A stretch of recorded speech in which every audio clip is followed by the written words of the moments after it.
যেখানেই পুলিশ দেখবেন সেখানেই পুলিশকে গোলাপ ফুল দেবেন, কারণ এই পুলিশ দিদির সার্থক পুলিশ। এই পুলিশ রামপুরহাট পুরসভার শারীরিক নির্যাতনকারী কাউন্সিলরকে খুঁজে পায় না।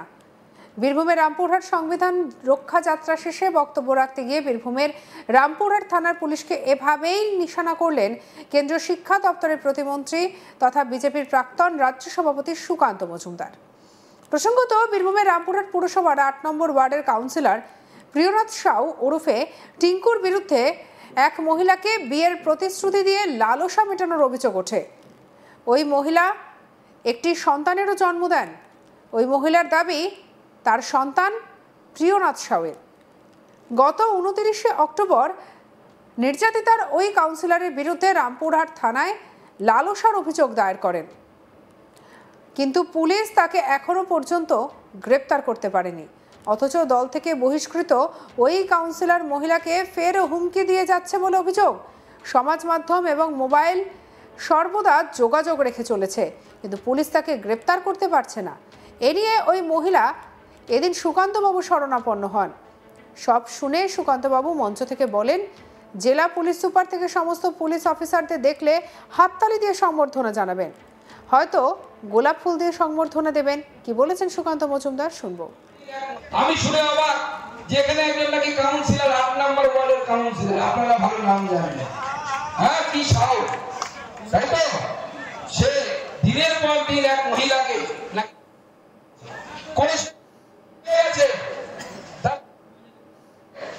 আর আজকে আমি আপনাদেরকে বলবো, এই জেলার এসপি থেকে শুরু করে সমস্ত পুলিশের জন্য হাততালি দেয়, বিরাট কাজ করেছে পুলিশ, তাকে গ্রেফতার করতে পারেনি এখনো।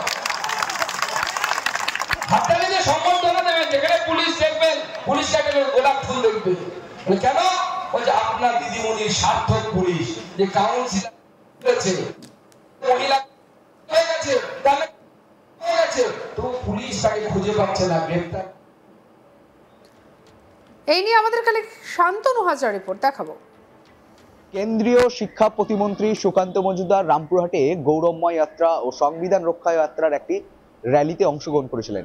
এই র্যালির পর ঠিক মঞ্চ থেকে বিস্ফোরক মন্তব্য করেছেন এবং মন্তব্যে তিনি স্পষ্ট বলছেন যে পুলিশকে যেখানে দেখতে পাবেন গোলাপ দেবেন, পুলিশ হচ্ছে দিদির সমর্থক। কারণ একথা বলার কারণ হচ্ছে তিনি বলেছেন যে রামপুরহাটের যে পুরসভার যে পুরো সদস্য রয়েছে প্রিয়নাথ সাউ ওরফে টিঙ্কু সাউ, তাকে কিন্তু রীতিমতোই একটি ঘটনার অভিযোগ রয়েছে, একজন মহিলাকে দুষ্কর্ম কুকর্ম করার জন্য একটা অভিযোগ রয়েছে রামপুরহাট থানায়। সেই অভিযোগের ভিত্তিতে পুলিশ কিন্তু এখনো এই অভিযুক্ত তৃণমূল কাউন্সিলরকে গ্রেপ্তার করতে অক্ষম হয়েছে। আর এই ঘটনা নিয়ে একেবারে বিস্ফোরক মন্তব্য করেছেন কেন্দ্রীয় শিক্ষা প্রতিমন্ত্রী। রামপুরহাট পুরসভার কাউন্সিলর প্রিয়নাথ সাউ ওরফে টিঙ্কু সাউ, তাকে কিন্তু মহিলা তার বিরুদ্ধে রামপুর থানায় অভিযোগ করেছে। অভিযোগ কি না, এই মহিলা অভিযোগ করছে তাকে বিয়ের প্রতিশ্রুতি দিয়ে দীর্ঘদিন ধরে দুষ্কর্ম এবং কুকর্ম করে গেছে, আর তার জন্যই কিন্তু এই মহিলা রামপুর থানায় দ্বারস্থ হয়েছে, লিখিত অভিযোগ জানিয়েছেন। এই মহিলার যখন লিখিত অভিযোগ রামপুরহাট থানায় জমা পড়ে, সেই অভিযোগের ভিত্তিতেই কিন্তু রীতিমতো রামপুরহাট বিধায়ক, রাজ্যের বিধানসভার ডেপুটি স্পিকার আশিস বন্দ্যোপাধ্যায় সাংবাদিক বৈঠক করে স্পষ্ট জানিয়ে দেয় যে রামপুরহাট তৃণমূল শহর কংগ্রেসে যে পদগুলিতে বহাল ছিল প্রিয়নাথ সাউ ওরফে টিঙ্কু সাউ, তাকে সেই পদ থেকে কিন্তু সরিয়ে দেওয়া হয়। রীতিমতো সরিয়ে দেওয়ার সাথে সাথে এই মন্তব্য রামপুরহাট নাগরিক মঞ্চের তরফ থেকেও কিন্তু যে পুরসভার যে পুর সদস্য যে পদ, সেই পদ থেকেও সরানোর কিন্তু দাবি তুলে রামপুরহাট নাগরিক মঞ্চ। এখানেও থেমে থাকেনি, এরপরে কিন্তু ঘটে গেছে বিজেপির বিভিন্ন ধরনের প্রতিক্রিয়া, বিভিন্ন ধরনের রামপুরহাট থানা ঘেরাও, বিক্ষোভ কর্মসূচি, যে এই প্রিয়নাথ সাউকে যে কোনো উপায়ে পুলিশকে ধরতে হবে, কিন্তু এখনো পর্যন্ত প্রিয়নাথ সাউকে কিন্তু পুলিশ ধরতে পারেনি।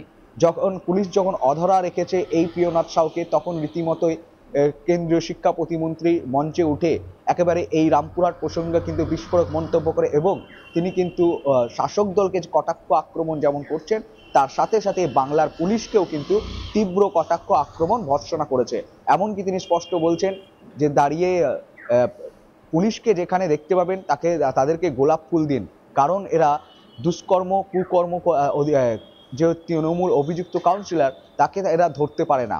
অন্যদিকে এই নিয়ে কিন্তু রাজনৈতিক চাপানোতর তুঙ্গে বারবার কিন্তু সকলেই অভিযুক্ত টিএমসি কাউন্সিলরকে পুলিশ হেফাজতে চাইছে, পুলিশ কেন ধরতে পারছে না সেই নিয়ে প্রশ্ন উঠছে। এইদিকে এই মহিলাকে নিয়েই কিন্তু এই মহিলার অভিযোগের ভিত্তিতেই তৃণমূলের তরফ থেকেও কিন্তু সক্রিয় ভূমিকা নেওয়া হয়েছে। তার যে শহর তৃণমূল কংগ্রেসের যে রামপুরহাট শহর তৃণমূল কংগ্রেসের যে পদগুলিতে বহাল ছিল প্রিয়নাথ সাউ ওরফে টিঙ্কু সাউ, সেই পদ থেকে কিন্তু বহিষ্কার করা হয়েছে। রীতিমতো এই নিয়ে কিন্তু রাজনৈতিক চাপানোতর একটা তুঙ্গে রয়েছে।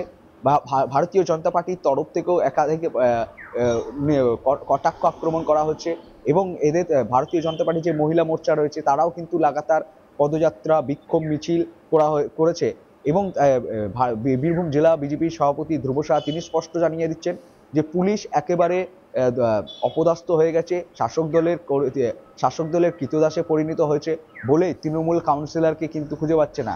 তিনি কিন্তু বাড়িতেই থাকছেন এবং তিনি বিভিন্ন চায়ের দোকানে ঘোরাফেরাও করছেন, এরকম দাবি তুলেছেন, কিন্তু পুলিশ ধরতে পারছে না।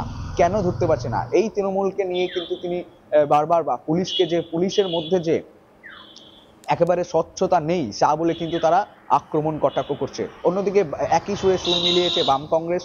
তারা বলছে যে কখনো তাদের দাবি যে বাংলার পুলিশ একেবারে বিকিয়ে পড়েছে, বাংলার সমস্ত আইনি ব্যবস্থা, শিক্ষা ব্যবস্থা, স্বাস্থ্য ব্যবস্থা সমস্ত কিছু একেবারে বিকিয়ে পড়েছে, আর পুলিশ এই গোলাম হয়ে গেছে। আম জনতার জন্য তারা কোনো কিছু করতে চায় না। যখন তাদের তৃণমূলের নেতা মন্ত্রীর নিরাপত্তা দেওয়া, তাদের কাটমানিতে সহযোগিতা করা, ট্রাক থেকে টাকা তোলা, এইসব করা হচ্ছে তাদের মূল কাজ। বাংলার পুলিশ এখন এতেই ব্যস্ত হয়ে পড়েছে। অভিযুক্তদের তাদেরকে খুঁজতে হয় না, অভিযুক্তদেরকে তাদেরকে দূরবীন নিয়ে খুঁজতে দিলেও তারা তাতেও অক্ষম হবে। এমনই কিন্তু বিস্ফোরকভাবেই কিন্তু কটাক্ষ আক্রমণ করা হচ্ছে। উল্টো দিকে কিন্তু পুরসভাতেও যে প্রিয়নাথ সাউ যাচ্ছে তা নিয়েও কিন্তু স্পষ্ট বক্তব্য উঠে আসছে না। রীতিমতোই পুরসভাতেও কি প্রিয়নাথ সাউ হাজিরা দিচ্ছেন, এইটা নিয়েও কিন্তু উঠছে প্রশ্ন। তাহলে পুরসভার তরফ থেকে কোনো পদক্ষেপ নেওয়া হচ্ছে কিনা তা নিয়ে এখনো পর্যন্ত বিভিন্ন ধরনের প্রশ্ন তো সওয়াল জবাব উঠছেই। রীতিমতো আরও জিনিসটা দেখা যাচ্ছে তাহলে একজন অভিযুক্ত টিএমসি যে কাউন্সিলর পদে, সেই পদে কিভাবে বহাল রয়েছে তা নিয়ে কিন্তু প্রশ্ন তুলছে রাজনৈতিক মহল, রামপুরহাটের নাগরিক মঞ্চ এবং অন্যান্য ব্যক্তিবর্গ কিন্তু সকলেই এই প্রশ্ন তুলছে। রীতিমতো দেখার বিষয়, এই অভিযোগ করেছেন একটি মহিলা, তারপর থেকে এখনো পর্যন্ত অধরা রয়েছে এই অভিযুক্ত তৃণমূল কাউন্সিলর প্রিয়নাথ সাউ ওরফে টিঙ্কু সাউ। তাকে কি সন্ধান পুলিশ চালাচ্ছে? এই বিষয়ে পুলিশের তরফ থেকে তারা বলছে কিন্তু যে সন্ধান চালানো হচ্ছে, এই মন্তব্যই কিন্তু উঠে আসছে। বাকি পুলিশের তরফ থেকে আর কোনো মন্তব্য উঠে আসছে না। তবে এই মুহূর্তে কেন্দ্রীয় শিক্ষা প্রতিমন্ত্রী এই যে বক্তব্য, পুলিশকে যেখানেই পুলিশ দেখতে পাবেন সেখানে পুলিশকে গোলাপ দেবেন এরা দিদির সমর্থক বলে এই ভিডিও কিন্তু এই মুহূর্তে সোশ্যাল মিডিয়ায় তীব্র গতিতে ভাইরাল হচ্ছে। সঙ্গে রাখুন আজ তাক বাংলার ইউটিউব চ্যানেলকে, লাইক, কমেন্ট, শেয়ার, সাবস্ক্রাইব করতে ভুলবেন না।